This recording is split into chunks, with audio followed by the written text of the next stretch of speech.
ಈ ಪಾರ್ಟಿ ನಿಯಮ ಕಸಾಯ ಅಂದ್ರೆ ನೀವೇನಂತೀರ ಹಳ್ಯಾಗ ಕಾಂಗ್ರೆಸ್ ಅಂತೀವಲ್ಲ ಅದ್ರ ಮ್ಯಾಗ ನಾವು ಸಂಶೋಧನೆ ಮಾಡಿ ಅದ್ರಾಗ ಏನು ಸಂಶೋಧನೆ ಮಾಡೋದಿರ್ತದೆ ಹೊಕ್ಕಿತ್ತು ಇರ್ತೈತಿ ಅಂತ ನಾನು ಹಂಗಿರ್ತೇನೆ. ಇದು ಕಾಂಗ್ರೆಸ್ ಅನ್ನೋ ಕಸಾಯ ಏನೈತಿ ಇದಕ್ಕೆ ಗದ್ದರಿ ಕಸ ಅಂತಾರೆ. ಯಾಕಂದ್ರೆ ಅದರಲ್ಲಿ ಗದ್ದರಿಯಲ್ಲಿ ಎರಡು ಒಂದೇ ನಮೂನಿ ಅದಾವ ಅಂತ ತಿಳ್ಕೊಂಡು ಅದು ಗದ್ದರಿ ಕಸ ಅನ್ನುವಂಥದ್ದು ಒಂದು ರೂಢಿ. ಅವ ಹಂಗ ಈ ಗಿಡ ಇರ್ತಾವ 3-4 ತಿಂಗಳು ಲೈಫ್ ಇರ್ತದೆ. 4 ತಿಂಗಳದಾಗ ಒಂದು ಗಿಡ 1 ಲಕ್ಷ ಬೀಜ ತಯಾರು ಮಾಡ್ತದೆ. ಒಂದು ಚಲೋ ಸಮೃದ್ಧವಾಗಿ ಬೆಳೆದಂತ ಗಿಡ 1 ಲಕ್ಷ ಬೀಜ ತಯಾರು ಮಾಡ್ತದೆ. ಮತ್ತ ಅದು 1 ಲಕ್ಷ ಬೀಜ ತಯಾರು ಮಾಡೋ ಹೊತ್ತಿನ ಭೂಮಿಯಾಗಿಂದ ಏನೇನು ತಗೋತೈತಿ ಅಂತ ನಾ ಕೇಳಿದೆ. ಬೆಳೆಗೆ ಏನ್ ಬೇಕಾಗ್ತೈತಲ್ಲ ಪೋಷಕಾಂಶ ಅದ್ರ 10 ಪಟ್ಟು ಇದು ಒಂದನ್ನು ನುಂಗ್ತೈತಿ ಅಂತ. ನಿಮ್ ಬದುನಾಗ ಇರ್ಲಿ ಹೊಲದಾಗ ಇರ್ಲಿ ಎಲ್ಲೇ ಇತ್ತಂತಂದ್ರ ನಿಮ್ಮ ಬೆಳೆಗೆ ಏನು ಪೋಷಕಾಂಶಗಳು ಬೇಕಾಗ್ತಾವಲ್ಲ ಅದ್ರ 10 ಪಟ್ಟು ಇದು. ಯಾಕಂದ್ರೆ ಇದಕ್ಕೆ ಬಹಳ ಬೆಳೆ ಮಿಕ್ಸ್ ಆಗಿರ್ತದೆ ಬೆಳಿತೈತೆ. ಹೆಂಗ್ ಇದನ್ನು ಮುಗಿಸುವುದು ಅಂತ ಯಾವ ಔಷಧ ಬಂದಿಲ್ಲ. ಇದು 1950 56 ಒಳಗ ಭಾರತದೊಳಗೆ ಬಂದೈತಿ. ಹೆಂಗ್ ಮುಗಿಸುವುದಿಲ್ಲ. ಅವ ಹೇಳ್ದ ನಾವು ಹುಳ ತಯಾರು ಮಾಡಿದ್ರಿ ಇದ್ರ ಮ್ಯಾಗ ನನ್ನ ಸಬ್ಜೆಕ್ಟ್ ಅದೇ ಬೆನ್ನಿನ ಮ್ಯಾಗ ಪಟ್ಟಿ ಇದ್ದದ ಒಂದು ಹುಳ ಹೊಲದಾಗ ಒಗೆದ್ಬಿಟ್ರೆ ಸಾಕು. ತಿಂಗಳದಾಗ ಇಡೀ ಹೊಲದಂದು ಅದು ಮತ್ತೊಂದು ಬಾಯಿ ಹಾಕಂಗಿಲ್ಲ ಹುಳ. ಎಷ್ಟು ಕಾಂಗ್ರೆಸ್ ಕಸ ಆಯ್ತು ಅದನ್ನೆಲ್ಲ ಹೂವ ತಿಂತೈತಿ, ಎಲಿ ತಿಂತೈತಿ, ಎಳಿ ಡೇಟ್ ತಿಂತೈತಿ. ತಿಂದು ಎಲ್ಲ ಮುಗಿಸ್ಬಿಡ್ತದೆ. ಮುಂದಿನ ವರ್ಷಕ್ಕೆ ಹೊಸ ಬೀಜ ಬರ್ಲಾರ್ದಂಗೆ ಮಾಡ್ತದೆ ಒಂದೇ ಹುಳ. ನೀವು ಮಾಡಿ ಐತಿ ನಮ್ಮ ರೈತರು ಹೊರಗೆ ಹೋಗೋದು ಯಾವಾಗ ಬರ್ತೈತ್ರಿ ಅವಕಾಶ.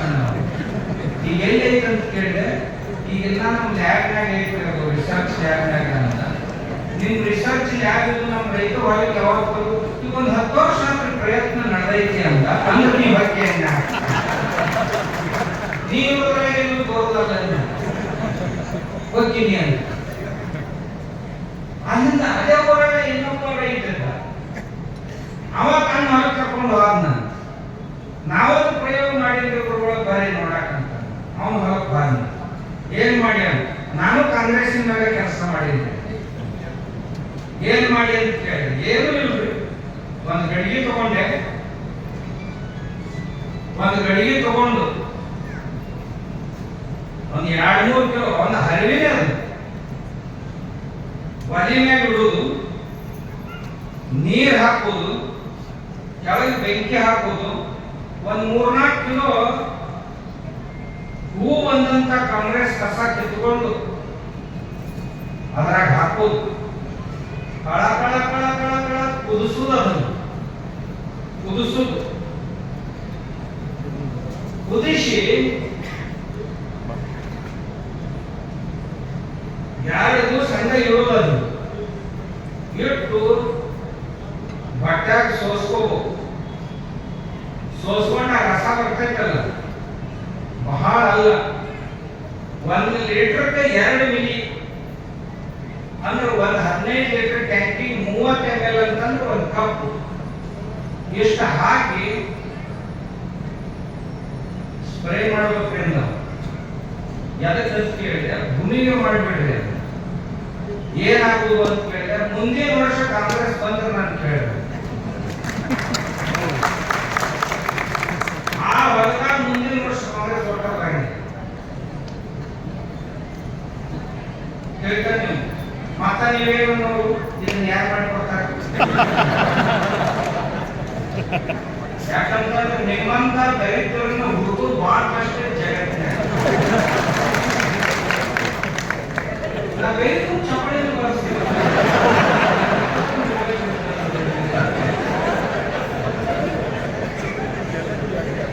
ಏನ್ ಶಮಾಶ ಕೊಟ್ಟಂಗೆ ಕೈ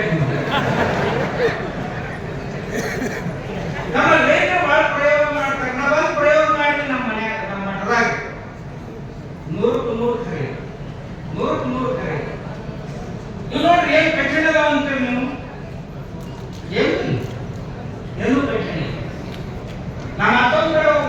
ಮಾಡಕ್ ಹೋಗಿದ್ವಿ.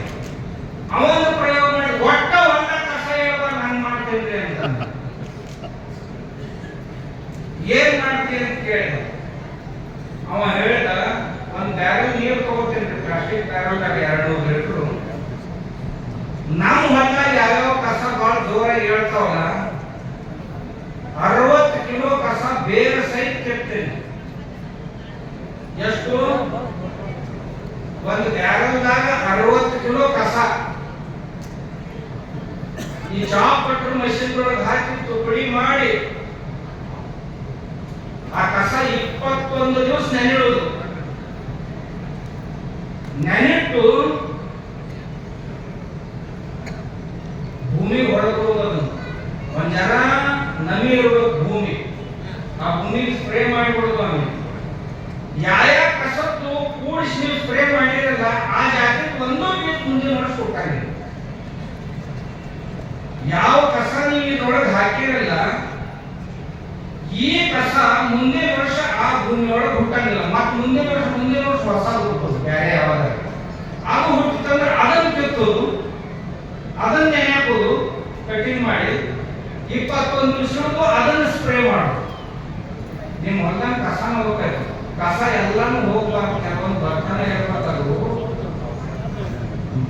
ನಮ್ಮ ಬೆಳೆಗಳ ಮತ್ತು ಮಣ್ಣಿನ ಪೋಷಣೆಗೆ ಅದರ ಅವಶ್ಯಕತೆ ಇರ್ತದೆ. ಸ್ವಲ್ಪ ಇರ್ತಿರುವ ಕಸಗಳು ನಾವು ಮನಸ್ಸು ಬಿಟ್ಟರೆ ಬೇಕಾಗ್ತದೆ. ತಾವು ಮನಸ್ಸು ಮಾಡೋದು. ನಾಳೆ ಮೇಲೆ ಒಂದು ಕಥೆ ಹೇಳ್ತೀನಿ. ಒಬ್ಬ ಏನಂತಿದ್ದಂತ ಊರಾಗ ಎಮ್ಮೆ ತಗೊಂಡು ಹೋಗಿದ್ದು ಬಜಾರ್. ನಾನು ಎಮ್ಮೆ ದಿನ 50 ಲೀಟರ್ ಹಾಲು ಹಿಡ್ತೈತಿ. ಮನುಷ್ಯಗೆ ಬಂದ ಅಂತ ಅಂತಿದ್ದು. ನಾನು ಎಮ್ಮೆ ಮನುಷ್ಯನಾಗ ಬಂತಂದ್ರೆ ದಿನ 50 ಲೀಟರ್ ಹಾಲು ಹಿಡ್ತೈತಿ. ಏನ್ ಹೇಳ್ತೀವಿ ಕಿಮ್ಮತ್ ಅಂದ 50,000 ನಾವು ತಗೊಂಡ ಹಾಲು ದಿನ ಒಂದ್ ವೇಳೆ 50 ಲೀಟರ್ ಹಾಲು ಹಿಡ್ತಿತ್ತಂತ ಏನ್ ಕೇಳ್ತಾ ಇದ್ದೇನೆ ತಗೊಂಡು ಹಾಲು. 4 ದಿವಸ ಮನೆಗೆ ಹೋಗಿ ಕಟ್ಟಿ ತಿನ್ನಿಸ್ದ, ಎಲ್ಲ ಮಾಡಿದ.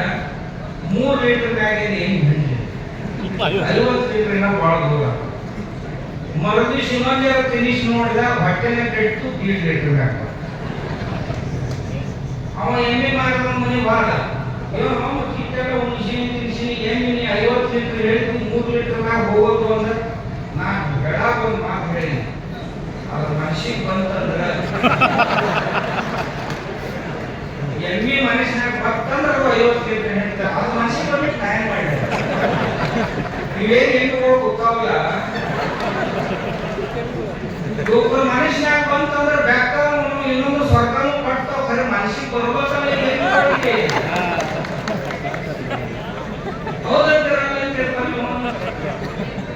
ಮನುಷ್ಯ ಅಂದ್ರೆ ನಾವು ಗುಡ್ಡ ಕಿಟ್ಟ ಹಚ್ಚಿಡ್ತಾರೆ ಇಲ್ಲ ಅಂತಿಲ್ಲ. ಆದ್ರೆ ಮನಸ್ಸು ಮಾಡ್ಬೇಕಾಗಿತ್ತು.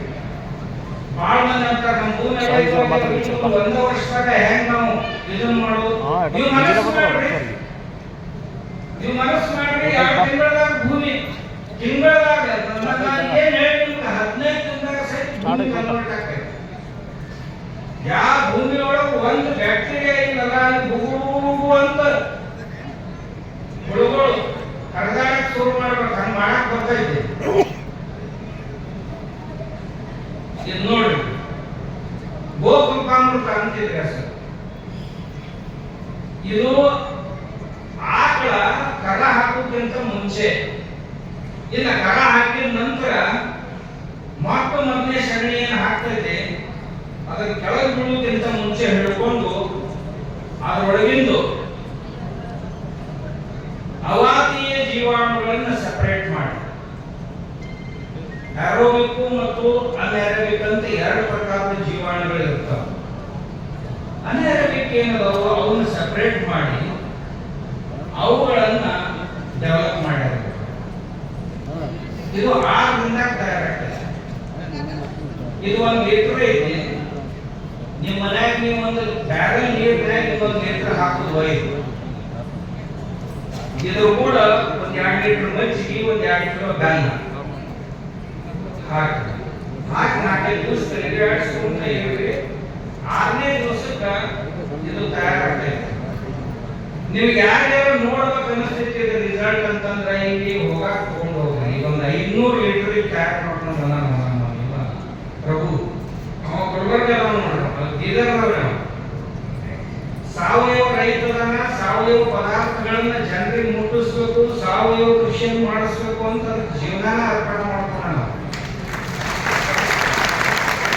ನಮ್ಮ ಇಂಥವನ್ನೆಲ್ಲ ಹುಚ್ಚರದಾವ ಹುಚ್ಚರಲ್ಲ ಕಲಿಯೋಗ್ತದೆ ಇರ್ಲಿಕ್ಕೆ ನಿಮ್ಮಂಗೆ ಶಾಣ್ಯಾಗ ಯಾರು ಹೊಲ ಹಚ್ಚಿ ಆರಾಮಾಗಿ ಇರ್ತಿದ್ರೆ ನೀವ್ ಹೆಂಗಿದ್ರಿ ನೋಡು. ಎಲ್ಲ ಬಾಡಿಗೆ ಕೊಟ್ಟು ಬಳ್ಳಗ ಹುಳ್ಗ ಹಾಕೊಂಡು ಒಂದ್ ಕೈಯಾಗ ಪೇಪರ್ ಹಿಡ್ಕೊಂಡು ಹಟ್ಟ ಗೌಡ ಸಾವುಕಾರ ಅಂದ್ರ ರಾತ್ರಿ ಮನೆಗೆ ಹೋಗ್ತಾರ ತೂರಾಡ್ಕೋತ ಮಾತಾಡು ದೇಶಿ ಮಾಡ್ಕೋತ ಒಂದ್ ನೀರ್ ದಂಡಿ ಮಾದಂಡಿ ಒಂದ್ ನೀರ್ ದಂಡಿ ಒಂದ್ ಮಳದಂಡಿ ಮಾಡ್ಕೊಂತ ಹೇಳ್ತಂತಾಳೆ ಇಟ್ಕೋತಾ ದಿನ ಬರೋದು ಗಾಡಿ ಬಂದಪ್ಪ ಇವ ಬಂದ್ ಕೂಡಲೇ ಧಡಕ್ಕನ ಒಳಗೆ ಹೋಗ್ಕೊಳಕ್ಕೆ ಒಳಗೆ ಹೋಗ್ಕೊಂಡ್ರೆ ಆಮೇಲೆ ಮನೆ ಮುಂದೆ ಕಾಣಲಿ ಹೇಳ್ತಿ ಎಲ್ಲಿ ಹೋಗ್ಲು ಅಂತ ಹೋಗುದ್ರಾಗ ಕಾಟೇರಿ ಅಟ್ಟಿಗೆ ಎಮ್ಮೆ ಕಟ್ಟಿದ್ದು ಎಮ್ಮೆ ವಾರ ಹೇಳ್ದ ಪಪ್ಪು ನೋವ ಕಿಟ್ಟ ನೋವ ನೀನ್ ಯಾರು ಹೆಣ ಹಾಕೊಂಡಿದ್ದಿ ಇವತ್ತು ಒಂದೇ ಹಾಕೊಂಡಿ ಅಂತ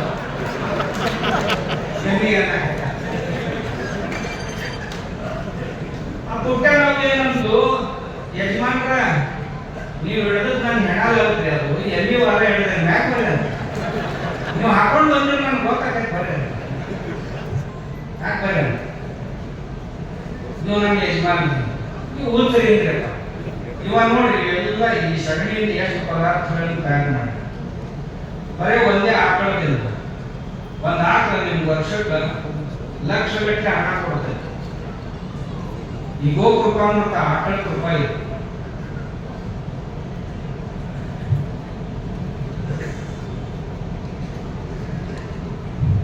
ಕುಳ್ಳು ನೀವೇನು ಮನೆ ಕುಳ್ಳು ಬೆಳಿತಿರಲ್ಲ ಆ ಕುಳ್ಳು ಬಿಸ್ಕೆಟ್ ಹೆಂಗ್ ಮಾಡ್ಯಾರ ತಿನ್ನಕ್ಕಲ್ಲ ಅಗ್ನಿಹೋತ್ರ ಸಲುವಾಗಿ ಬೆಳಿಗ್ಗೆ ಸೂರ್ಯೋದಯ ಮತ್ತು ಸೂರ್ಯಾಸ್ತದ ಸಮಯದೊಳಗ ಇವೆರಡು ಕುಳ್ಳು ತಗೊಂಡು ಒಂದ್ ಚಿಟಿಕೆ ಅಷ್ಟ ಅಕ್ಕಿ ಇಷ್ಟ ಒಂದ್ 2 ಹನಿ ತುಪ್ಪ ಹಚ್ಚಿ ಈ ಕುಳ್ಳಿನ ಮ್ಯಾಗಿಟ್ಟು ಒಂದು ಕರ್ಪೂರ ಹಚ್ಚಿಟ್ರಿ. ಅದರಿಂದ ಏನು ಹೊಗೆ ಮನೆಯೊಳಗೆ ಹೊಣ್ತೈತಲ್ಲ ಈಗ ಮನೆ ಹೊಗೆ ಬಿಡ್ತೈತಲ್ಲ ಅದರಿಂದ ಇಡೀ ನಿಮ್ಮ ಮನೆ ವಾತಾವರಣ ಶುದ್ಧ ಆಗ್ತದೆ. ನೀವ್ ಯಾರ ಮನೆಯಾಗ ಇರೋದಿರಲ್ಲ ನಿಮಗೆಲ್ಲೂ ಅಸ್ತಮಾ ಕೆಮ್ಮು ನೆಗಡಿ ಎಂದೂ ಬರುವುದಿಲ್ಲ. ಇದು ಆಕಳ ಸಗಣಿಯಾಗಿ ಸಾಮರ್ಥ್ಯ ಇದೆ.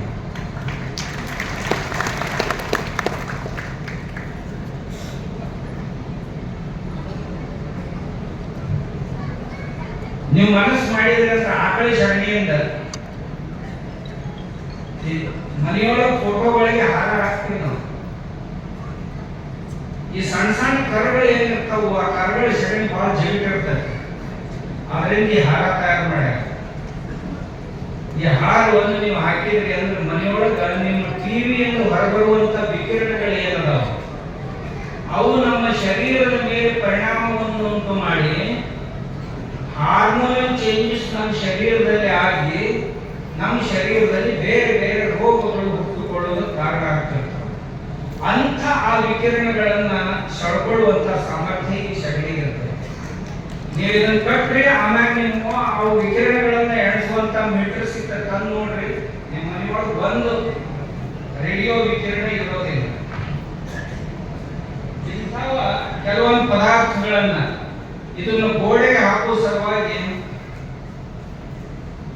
ಈ ಟೈಪ್ ಆಕಳ ಚಿತ್ರ ಇದೆ. ಯಾವ ಸಿನಿಮಾ ನಟ ನಟಿಯರು ತಂದು ಹಾಕ್ತಾರೆ ಏನೋ ಅವರೇ ನಿಮಗೆ ತಿನ್ನಾಕ್ ಕೊಡೋರು ಉಣ್ಣಾಕ್ ಕೊಡೋರು ಇದು ತಿಂತಂದ್ರೆ ಸಗಣಿಯರ ಹಾಕ್ತಾರೆ ಮನ್ಯಾಗ. ಅವು ಏನು ಹಾಕ್ಯಾವ ನಿಮ್ಮ ಮನ್ಯಾಗ? ಇದು ಬುದ್ಧನ ಚಿತ್ರ, ಇದು ಗಾಡಿಗೆ ಹಾಕಾಕ. ಗಣಪತಿಯ ಚಿತ್ರ, ಇದು ಗಾಡಿಗೆ ಹಾಕಾಕ. ಇದು ಗಣಪತಿ ಪ್ರತಿಷ್ಠಾಪನೆ ಮಾಡುವ ಸಲುವಾಗಿ ಸಗಣಿಯಿಂದ ಇದಕ್ಕೆ ಬರೋ ಖರ್ಚು ಒಂದು 150 ರಿಂದ 200 ರೂಪಾಯಿ ಖರ್ಚು ಬರ್ತೈತಿ. ಕೈಯಿಂದನೇ ಮಾಡೋದೈತಿ, ಮೋಡ್ ಇರ್ತೈತಿ, ಅದ್ರಾಗ ತುಂಬುದು ತೆಗೆಯುವುದು. ಒಣಗಿಸಿಟ್ರಿ ಅಂತಂದ್ರ 500-600 ರೂಪಾಯಿ ಮಾರಾಟ ಆಗ್ತದೆ. ಎಂತ ಒಂದು 10,000 ಗಣಪತಿ ಮಾರಾಟ ಮಾಡಿಲ್ಲ ಈ ವರ್ಷ ನಮ್ಮ ಮಠದಾಗ.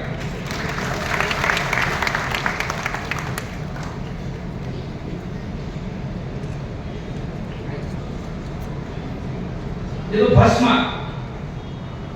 ಆಕಳ ಸಗಣಿ. ಇದು ಆಕಳ ಸಗಣಿ ಕುಳ್ಳು ಮಾಡುವುದು, ಒಂದು ಸುಡುದು, ಆ ಬೂದಿ ನೀರಾಗ ಕಲಸುದು, ಒಂದು ಬಕೆಟ್ನಾಗ ಹಂಡೆದಾಗ ಸೋಸುದು. ಸೋಸಿದ ನಂತರ ಒಂದ್ 2 ತಾಸು ಬಿಟ್ಟಂದ್ರೆ ನೀರ್ ಮ್ಯಾಗಿನ ತೆಗೆದು ಹಾಕುದು, ಕೆಳಗೆ ರಾಡಿ ಉಳಿತೈತಿ, ಅದನ್ನ ಗೋಣಿ ಚೀಪ್ ಮ್ಯಾಗ ಇಷ್ಟಿಟ್ಟು ಹಾಕಿ ಇಟ್ಟು ಬಿಡುದು. ಆಮ್ಯಾಗ ಒಂದ್ ಇಷ್ಟಿಷ್ಟ ತಗೊಂಡು ಒಂದು ಕಟ್ಗಿ ಪಟ್ಟಿ ತಗೊಂಡು ಹಿಂಗ ಬಡದ್ ಒಂದು ಆಕಾರ ಕೊಡ್ರಿ, ಇದು ವಿಭೂತಿ ಆಗ್ತೈತಿ. ಇದನ್ನ ಬಿಸಿಲಾಗಿಟ್ಟು ಒಣಗಿಸ್ರಿ. ಆನಂತರ ಕೆಳಗೆ ಕುಳ್ಳು ಹಾಕಿ ಮ್ಯಾಗ ಕುಳ್ಳು ಹಾಕಿ ಒಂದು ನಡು ಒಟ್ಟು ಸುಡ್ರಿ.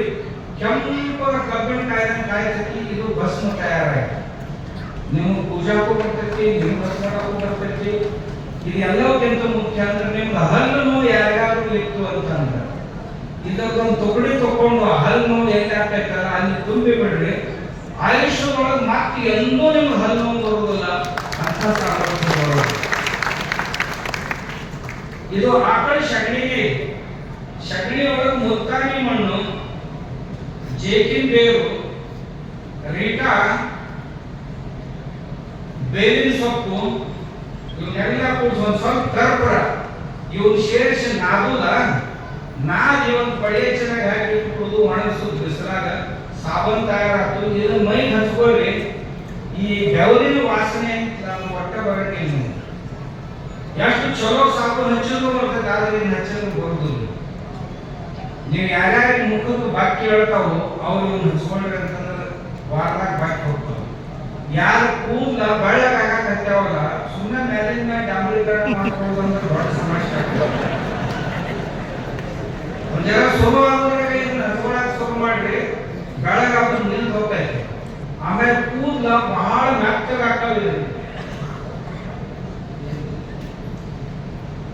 ಇದೇ ಸಗಣಿ ಪೌಡರ್ ಇದೇನು ಸುಟ್ಟಾಗಲ್ಲ ಬೂದಿ, ಆ ಬೂದಿ ಒಳಗೆ ಪಟಗ ಮತ್ತು ಉಪ್ಪು ಹಾಕಿರುವಂತಂದ್ರ ದಂತ ಮಂಜನ ತಯಾರಾಗ್ತೈತಿ. ನಾ ಹೇಳಬೇಕಂದಿದ್ದೆ ನೆನಪಾತಿ. ಬಾಲಗಂಗಾಧರ ತಿಲಕರು ಈ ಗಣಪತಿ ಉತ್ಸವವನ್ನ ಸ್ವಾತಂತ್ರ್ಯ ಸಂಗ್ರಾಮದ ಸಮಯದಲ್ಲಿ ದೇಶಭಕ್ತರನ್ನು ಬಡಿದೆಳಿಸುವ ಸಲುವಾಗಿ, ಸ್ವಾತಂತ್ರ್ಯದ ಆಂದೋಲನಕ್ಕಾಗಿ ಕಾರ್ಯಕರ್ತರನ್ನು ನಿರ್ಮಿಸುವುದಕ್ಕಾಗಿ, ದೇಶದ ಸ್ವಾತಂತ್ರ್ಯಕ್ಕಾಗಿ ಈ ಗಣಪತಿ ಉತ್ಸವವನ್ನು ಸಾರ್ವಜನಿಕವಾಗಿ ಆಚರಿಸಬೇಕು ಅಂತ ದಕ್ಷಿಣ ಭಾಗದ ಬಾಲಗಂಗಾಧರ ತಿಲಕರು ಮತ್ತು ಉತ್ತರ ಭಾರತದೊಳಗ ರವೀಂದ್ರನಾಥ್ ಟ್ಯಾಗೋರ್ ಅವರು ದುರ್ಗಾ ಪರಮೇಶ್ವರಿಯ ಪೂಜೆಯನ್ನು ಸಾರ್ವಜನಿಕವಾಗಿ ಮಾಡಬೇಕು ಅಂತ ಇಬ್ಬರು ಮಹಾಶಯರನ್ನು ಸಾರ್ವಜನಿಕಗೊಳಿಸಿದ್ರು. ಯಾಕಂದ್ರೆ ಲೋಕ ಪ್ರಬೋಧನೆಗಾಗಿ, ಜನರಿಗೆ ಪ್ರಬೋಧನೆ ಮಾಡುವ ಸಲುವಾಗಿ ಜನರು ಒತ್ತಟ್ಟಿಗೆ ಬರಬೇಕು, ದೇಶದ ಬಗ್ಗೆ ಸ್ವಾಭಿಮಾನ ಹುಟ್ಟಿಸಬೇಕು ಅಂತ ತಿಳ್ಕೊಂಡು ತಂದಿದ್ರವ. ನನಗನ್ನಿಸ್ತೈತಿ ಇವತ್ತು ಮತ್ತೊಮ್ಮೆ ಆ ಪ್ರಸಂಗ ಬಂದೈತಂತ. ಯಾಕಂತಂದ್ರೆ ನಿಮ್ಗೆ ಗೊತ್ತೈತಿ, ಕಳೆದ 15 ತಿಂಗಳಾಯ್ತು ಅವ ಟ್ರಂಪಣ್ಣ ಏನೇನು ಅಟ್ಯಾಕ್ ಮಾಡಕತ್ತ ನಿಮ್ಗೆಲ್ಲ ಗೊತ್ತೈತಿ. 50% ಟ್ಯಾರಿಫು, 25% ಟ್ಯಾರಿಫು, ಟ್ರಂಪಣ್ಣ ಏನೇನೋ ಮಾಡಕತ್ತಾನ. ಅವ ಟ್ರಂಪು ಕಾಕಾಗಿ ಉತ್ತರ ಕೊಡುವಂತ ಸಂದರ್ಭ ಬಂದೈತಿ. ನೀವೆಲ್ಲರೂ ಕೂಡಿ ಅವನು ಕೆಲವೊಂದು ಕಂಪನಿ ನಮ್ಮ ದೇಶದಾಗ ಅದಾವೆ, ಅದರ ಮ್ಯಾಗ ಆಕ್ಷನ್ ಮಾಡುವಂತ ಅಧಿಕಾರ ನೀವೆಲ್ಲರ ಕೈಯಾಗ ಐತಿ. ಏನೇನಪ್ಪ, ಅವ ಟ್ರಂಪನ್ ಒಂದು ಕಂಪನಿ ಭಾರತದೊಳಗೆ ಅಮೆರಿಕಾದ ಕಂಪನಿ ಯಾವುದು ಅಂದ್ರೆ ಕಾಲ್ಗೇಟ್. ಈಗೇನ್ ನೀವು ಮನ್ಯಾಗ ಕಾಲ್ಗೇಟ್ ತಂದಿರೋದು ಕೊನೆಯದು, ನೀವು ಮುಂದೆ ಎಲ್ಲೂ ತರಬಾರ್ದು ಅದನ್ನ. ಅಂದ್ರೆ ನಾವು ಗೊತ್ತಾಗ್ತೈತಿ ಪ್ರತಿ ದಿವಸ ಎಷ್ಟು ಕೋಟಿ ನಮ್ಗೆ ಗೊತ್ತಾಗ್ಬೋದು. ಈಗೇನ್ ತಂದಿರಿ ಇದೇ ಕೊನೆಯದು. ಮತ್ತೆ ಯಾವಾಗ ನೀವು ಟೂತ್ ಪೇಸ್ಟ್ ಬೇಕಾಗಿತ್ತು ಅಂದ್ರೆ ಭಾರತೀಯ ಕಂಪನಿಗಳೆಲ್ಲ ತಗೋರಿ, ನೀವು ಇರ್ಬೇಕಂದ್ರೆ ಇಂಥವು ತಗೊಳ್ಳಿ. ಎರಡನೇದ್ದು ಪೆಪ್ಸಿ ಮತ್ತು ಕೋಕೋ ಕೋಲಾ ಏನದಾವು, ಥಮ್ಸ್ ಅಪ್, ಇಂಥವು ಏನು ಅಮೆರಿಕಾ ಕಂಪನಿ ಊರೊಳಗೆ ಮಾರಾಟ ಮಾಡಕತ್ತಾವು. ಅವು ಇವತ್ತಿನಿಂದ ಕುಡಿಯಲು ಬಂದ್ ಮಾಡ್ಯಾರ ಅಂದ್ರೆ ಆ ಮುಂದೆ ಬುದ್ಧಿ ಬರ್ತೈತಿ. ಮೂರನೇದ್ದು, ಈ ಆನ್ಲೈನ್ ಖರೀದಿ ಏನ್ ಮಾಡ್ತಾರಲ್ಲ ನೀವು, ಅಮೆಜಾನ್, ಆಮ್ವೆ ನಿಮಗೆ ಬೇಕಾದ ಸಾಮಾನುಗಳನ್ನೆಲ್ಲ ಖರೀದಿ ಮಾಡ್ತೀರಪ್ಪ. ಮತ್ತು ಊರಾನ ಅಂಗಡಿಯವ್ರ ಕಡೆ ಗಣಪತಿ ಪಟ್ಟಿ ಕೇಳಕ್ ಹೋಗ್ತೀರಿ, ಪಟ್ಟಿ ಕೊಡಕ್ ಊರಾನ ಅಂಗಡಿಯವ, ಸಾಮಾನು ತಗೊಳಕ್ ಆನ್ಲೈನ್ ಗ್ಯಾಂಗು ಅಂದ್ರೆ ರೊಕ್ಕ ತಗೊಂಡವ್ರು ಅಮೇರಿಕಕ್ಕೆ ಹೋಗೋರು ಊರಾಗ ಶೇಟ್ ಪಟ್ಟಿ ಕೊಡ್ಬೇಕು ಕುಂದ್ರವ ನಿಮ್ಗೆ. ಹಂಗಲ್ಲ, ಬಂದಾಗ್ಬೇಕು ಎಲ್ಲ. ಟೈಟನ್ ಗಡಿಯಾರ ಐತಲ್ಲ, ಈಗ ಏನ್ ಕಟ್ಟಿರಿ ಇದೇ ಕೊನೆಯಲ್ಲಿ ನಿಮ್ ಮುಂದೆ ಹೊಸದೆಂದು ತರಬಾರದು. ನೆಸ್ಲೆ ಅಂತಕ್ಕಂಥ ಚಾಕ್ಲೇಟ್ಸ್ ಮತ್ತು ಕ್ಯಾಡ್ಬರೀಸ್ ಮತ್ತು ನೀರಿನ ಬಾಟಲ್ಸ್ ಇವೆಲ್ಲ ಅಮೇರಿಕಾ ಕಂಪನಿ ಅದಾವು. ಇವೆಲ್ಲವುಗಳ ಖರೀದಿಯನ್ನು ತಾವೆಲ್ಲರೂ ನಿಲ್ಲಿಸಬೇಕು ಇವತ್ತಿನಿಂದ. 140 ಕೋಟಿ ಮಂದಿ ಉಪರ್ ನಿಲ್ಲಿಸ್ತೀವಿ ಅಂತಂದ್ರ ಪ್ರತಿ ದಿವಸ ಸಾವಿರಾರು ಕೋಟಿ ರೂಪಾಯಿ ಅವಾಗ ಹಾನಿ ಆಗತ್ತಿತ್ತು ಅಂದ್ರೆ ಕಣ್ಣು ತೆಗಿತಾನ. ಭಾರತ ಅಂದ್ರೆ ಏನ್, ಇದ್ರ ಕಿಮ್ಮತ್ ಅಂದ್ರೆ ಏನು ಗೊತ್ತಾಗ್ಬೇಕು. ಅದಕ್ಕೆ ನನಗೆ ಈ ನೆನಪಾತ್ ನೋಡೋದು, ಗಣಪತಿನ ಯಾಕೆ ಬಳಸ್ಕೋಬೇಕಂತ ಇದ್ರ ಸಲುವಾಗಿ. ಇದೊಂದು ತುಪ್ಪ, ಇನ್ನ ಬಹಳ ಮ್ಯಾಕ್ಡೊನಾಲ್ಡ್ ಈ ಹೈವೇ ಇವು ಇರ್ತಾವಲ್ಲ ಸಗಣಿ, KFC, Kentucky Fried Chicken ನಿಮ್ಗೆಲ್ಲ ಗೊತ್ತವು. ರೊಟ್ಟಿ ಕೊಟ್ಕೊಂಡು ಹೋಗು ಮಂದಿ ಡಾಬಾಕ ಸಾಲ ಮಂದಿ ಹೋಗೋದು ಬಂದ್ ಮಾಡ್ಬೇಕು. ಎಲ್ಲ ಹಾಳು ಬೆಳಕತ್ತಾವ. ಈಗ 8 ದಿವಸ ಆಯ್ತು ಯಾರು ಹೋಗೋಲ್ಲ ಕಡೆ. ಆ ಕಂಪನಿ ಮಾಲಕರು ಓಡ್ ಹೋಗಿ ಟ್ರಂಪ್ ಹತ್ರ ನಿಂತಿರ್ಬೇಕು, ಈ ಟ್ಯಾರಿಫ್ ಹಿಂದಕ್ಕೋರಿರ್ಲಿಕ್ಕಂದ್ರೆ ನಾವು ಸತ್ತು ಹೋಗ್ತೀವಂತ. ಅಡಿದಾಸ್ ಅಂತಕ್ಕಂಥ ಬಟ್ಟೆ ಕಂಪನಿ ಅವರು, ಅಡಿದಾಸ್ ಕಂಪನಿ ಬಟ್ಟೆ ಖರೀದಿ ಮಾಡೋದನ್ನು ಬಂದ್ ಮಾಡಿಬಿಡ್ಬೇಕು ಎಲ್ಲರೂ. ಅಂದ್ರೆ ನಾವು ಕಣ್ಣು ತೆಗೆಯುದು. ಭಾರತ ಅಂದ್ರೆ ಏನು ಅನ್ನೋದು ಗೊತ್ತಾಗಬೇಕು, ತೋರಿಸ್ಬೇಕು ಅಂತ ಕೈ ಎಲ್ಲರೂ. ಅದಕ್ಕೆ ಈಗೇನು ಗಣಪತಿ ಸಲುವಾಗಿ ನೀವು ನೆರೆದಿರಲ್ಲ, ಈ ಉದ್ದೇಶಕ್ಕೂ ಬಾಲ್ಗಂಗಾಧರ ತಿಲಕ್ ಇದನ್ನು ಮಾಡಿದ್ರು. ಅದರ ಜೊತೆಗೆ ಇದೊಂದು ತುಪ್ಪ ಇದೆ, ಆಕಳ ತುಪ್ಪ. ಈ ತುಪ್ಪ ಮೂಗಿನಾಗ ಹಾಕೋ ಸಲುವಾಗಿ ತಯಾರು ಮಾಡ್ಯಾರ. ಆರ್ಗಲಿ ಹೊಡೆಯೋದಾಗಿರ್ಲಿ, ತಲೆ ಮುಸುದಾಗಿರ್ಲಿ, ಸೈನಸ್ ಪ್ರಾಬ್ಲಮ್ ಇರಲಿ, ಕಿವಿ ಸೋರು ಪ್ರಾಬ್ಲಮ್ ಇರಲಿ, ಆಮ್ಯಾಗ ಇವು ಯಾವಾಗ ನಿಮ್ಗೆ ಹೇಳಿದ ಕಾಸು ಇವೇನು ಹುಡುಗರ ಮನ್ಯಾಗ ಡಾರ್ಕಿ ಹೊಡಿತಿರ್ತಾವಲ್ಲ ರಾತ್ರಿ, 3 ಹನಿ ಹಾಕ್ಬಿಡ್ರಿ, 3 ಹನಿದಾಗ ಡಾರ್ಕಿ ಹೊಡಿಯೋದು ಬಂದ್. ಚಲೋ ಐತೆ ಅಂತೀರಿ ಇಲ್ಲ ಅಂತೀರಿ? ತಗೊಂಡು ಹೋಗ್ರಿ ಇವನ್ನೆಲ್ಲ.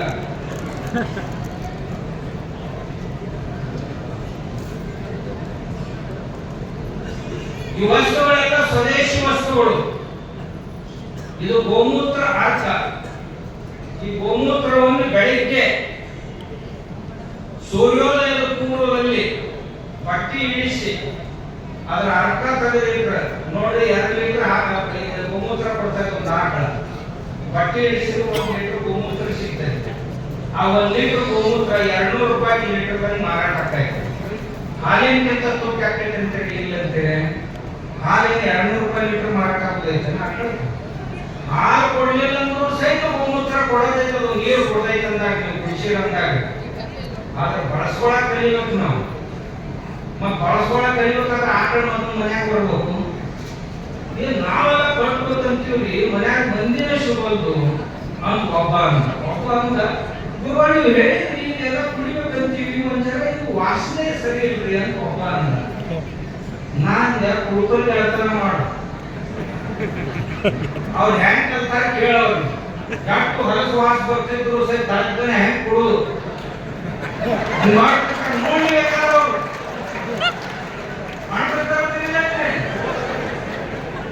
ಅವ್ರ ಕಡೆಯಿಂದ ತಲಿ ದಾವಣಗೆರೆ ಇದೆ ಕ್ಯಾಕ್ಟಲ್ಲಪ್ಪ. ಇದು ನಿನ್ನ ಪ್ರಕೃತಿ ಒಳ್ಳೆಯದು.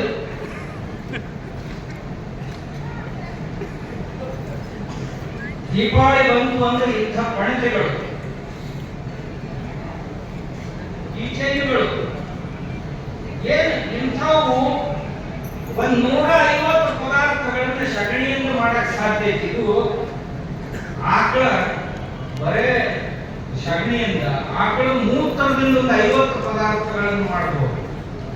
ತುಪ್ಪದಿಂದ ಒಂದು 100 ಪ್ರಕಾರದ ಔಷಧಿಗಳನ್ನು ಮಾಡಬಹುದು ತುಪ್ಪದಿಂದ. ನಾ ಎಲ್ಲ ಹೇಳ್ಕೊತ ಕೂತ್ನಂದ್ರೆ ಮುಂದಿನ ವರ್ಷ ಗಣಪತಿ ಉತ್ಸವ ಬರ್ತೈತೆ. ನೀವಂದ್ರಿ ಏನು ಹತ್ತೆಣ್ಣೆ ಬಂದು ನಾನು ಮಾಡೇ ಸ್ವಾಮಿಗಳು ಹಿಂಗ ಬಡ್ದ ಬಡ್ತಾರ ಖುಷಿಗೆ ಬಡ್ದಂಗ ಅಂತ ನೀವಂತ ಹಂಗಾಗಬಾರ್ದು ಅನ್ನೋ ದೃಷ್ಟಿ. ನಾ ಯಾಕೆ ಈ ಮಾತನ್ನೆಲ್ಲ ಹೇಳಿದೆ ಅಂದ್ರೆ ದಯವಿಟ್ಟು ಇಲ್ಲಿ ಹಿರಿಯರಿಗೆ ಕಳಕಳಿ. ಸಿಂಧನೂರು ಒಂದ್ಸಾರಿ ಬದಲಿ ಆಗ್ಬೇಕು, ರಾಯಚೂರು ಬದಲಿ ಆಗ್ಬೇಕು. ನಾವು ಏನ್ ಪಾಪ ಪದರ್ನಾಗ ಹಾಕೊಂಡು ಮಾಡ್ತೀವಲ್ಲ, ಇದನ್ನ ನಮ್ದು ಯಾವ ನಮ್ಮ ಪರಿವಾರದವ್ರು ಹಿಂದಿನವ್ರು ಕ್ಷಮಾ ಮಾಡ್ಲಿಕ್ಕೆ ಸಾಧ್ಯ ಇಲ್ಲ. ಅದಕ್ಕೆ ಪರಿವರ್ತನೆಯ ಕಾಲ ಬಹುತೇಕ ಸಮೀಪ ಬಂದೈತೆ.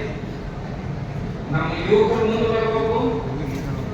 ತಮ್ಮ ಭೂಮಿಗಳನ್ನ ಒಬ್ಬೊಬ್ಬರ ಅಲ್ಲ, ಒಂದು 50 ಮಂದಿ 100 ಮಂದಿ ಕೂಡಿಸಿ ಸಾಮೂಹಿಕವಾಗಿ ಆ ಕೃಷಿಯನ್ನ ಯಾವ ರೀತಿ ಮಾಡಬೇಕು ನೀವು ಅದರ ಸಲುವಾಗಿ ವಿಚಾರ ಮಾಡಿ. ನಿಮ್ಗೆ ಎಲ್ಲಿ ಏನು ಸಲಹೆಗಳು ಬೇಕಿದ್ರೆ ನನಗೆ ಹೇಳ್ರಿ. ನಿಮ್ಗೆ ಎಂತ ಬೇಕಾದಂತ ಮನುಷ್ಯರನ್ನು ಕಳಿಸ್ಕೊಡ್ತೇನೆ.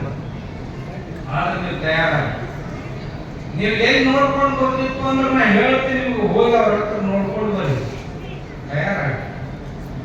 ನಿಮ್ಗೆ ಆಗಲೇ ಹೇಳಿದ್ದಲ್ಲ, ನಾ ಹಿಂಗ ನೋಡ್ಕೊಂಡು ಬಂದ ಕಲ್ತೀನಿ. ಭಯಂಕರ ಹುಳ ಬೀಳ್ತಿತ್ತು ನಮ್ಮ ಹೊಲದಾಗ. ಏನ್ ಮಾಡೋದು ಅಂತಿದ್ದೆ, ಅಷ್ಟಾಗ ಒಬ್ಬ ರೈತ ಭೇಟಿ ಆದ. ಹಂಗ ಭತ್ತ ಸಿಕ್ಕಾಪಟ್ಟೆ ಏನೇನೋ ಬೀಳ್ತಾವಂತ ರೋಗ ಹುಳ ಕೇಳಿದ್ದೆ. ಅವ ಅಂದ ಭಾಳ ಸುಲಭ ಇರ್ತಾವ, ಎಲ್ಲ ಮನೆಯ ಸಾಮಾನು ಅದಾವ. ಇದು 10 ವರ್ಷದ ಹಿಂದೆ ಮಾತು. ಉಳ್ಳಾಗಡ್ಡಿ,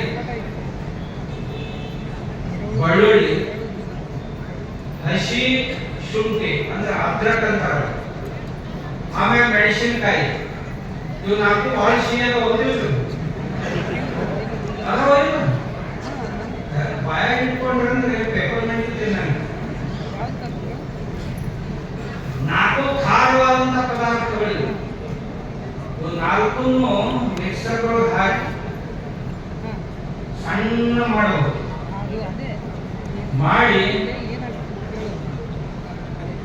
ಎಲ್ಲವೂ ತಗೊಳ್ಳೋದಾಗಿತ್ತು ಅಂತಂದ್ರೆ ತಗೊಂಡು ಒಂದು ಅರ್ಧ ಕಿಲೋ ತಗೊಳ್ಳಿ. ಎಲ್ಲ 4 ಪದಾರ್ಥಗಳನ್ನು ತಗೊಳ್ಳಿ. ತಗೊಂಡು ಗೋಮೂತ್ರದಾಗ ನೆನಿಡ್ರಿ. ಒಂದು 4 ದಿವಸ ನೆನಿಟ್ರ ಒಳಗಿನ ಎಲ್ಲ ಸಾರು ಗೋಮೂತ್ರದೊಳಗೆ ಇಳಿತೀವಿ. ಸೋಸ್ಕೊಂಡು ಒಂದು ಟ್ಯಾಂಕಿಗೆ 15 ಲೀಟರ್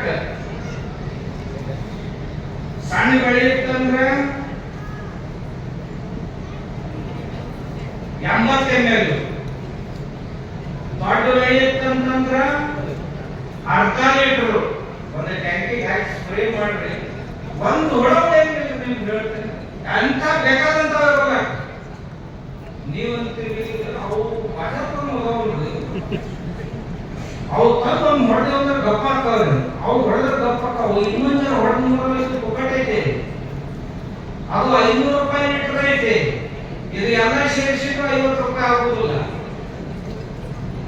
ಅಂತ ನಾವು ಪ್ರಯತ್ನ ಮಾಡ್ಬೇಕಷ್ಟೇ. ಮಾಡಿದ್ರೆ ಈ ಭೂಮಿ ಉಳಿಸಾಕ ಸಾಧ್ಯ. ನಾವು ಹೊರದಾಗ ಬಂದು ನಿಮ್ಗೆ ಹೇಳ್ತೀನಿ, ನಮ್ಮ ಮಣ್ಣಿಂದು ಸಾಯಿಲ್ ಕಾರ್ಬನ್ 2%, ನಿಮ್ಮ ಈ 0.2% ಐತಿ. 0.2% ನಮ್ದು 2% ಮ್ಯಾಗ ಐತಿ. ಇಷ್ಟೇ ಅಲ್ರಿ, ನಮ್ಮ ಹೊಲದೊಳಗೆ ಬೆಕ್ಕದ ಕಾಯಿಪಲ್ಲೆ ಹಾಕಿದ್ರು ಸಹಿತ ಆ ಕಾಯಿಪಲ್ಲೆ ಒಂದು ಹುಳ ಬೆಳೆಯಂಗಿಲ್ಲ. ಒಂದು ಹುಳ ಕಾಯಿಪಲ್ಲೆ ಹತ್ರ ಬರಂಗಿಲ್ಲ. ಯಾಕೆ ಬರಂಗಿಲ್ಲ ಅಂದ್ರೆ ಆ ಮಣ್ಣಾಗ ಎಷ್ಟು ದಷ್ಟಪುಷ್ಟ ಐತಲ್ಲ, ಆ ಎಲ್ಲ ಪೋಷಕಾಂಶಗಳು ಬೆಳೆಯಕ್ಕೆ ಬಂದ್ಬಿಟ್ಟಿರ್ತಾವ ಆ ಕಾಯಿಪಲ್ಲೆದಾಗ. ಅವು ಹುಳ ಇರ್ತಾವಲ್ಲ, ಅವು ಪಚನ ಆಗಂಗಿಲ್ಲ. ತಿಂತಾವು ಪಚನ ಆಗಲಿಲ್ಲ ಅಂದ್ರೆ ಒಟ್ಟ ತಿನ್ನಂಗಿಲ್ಲ.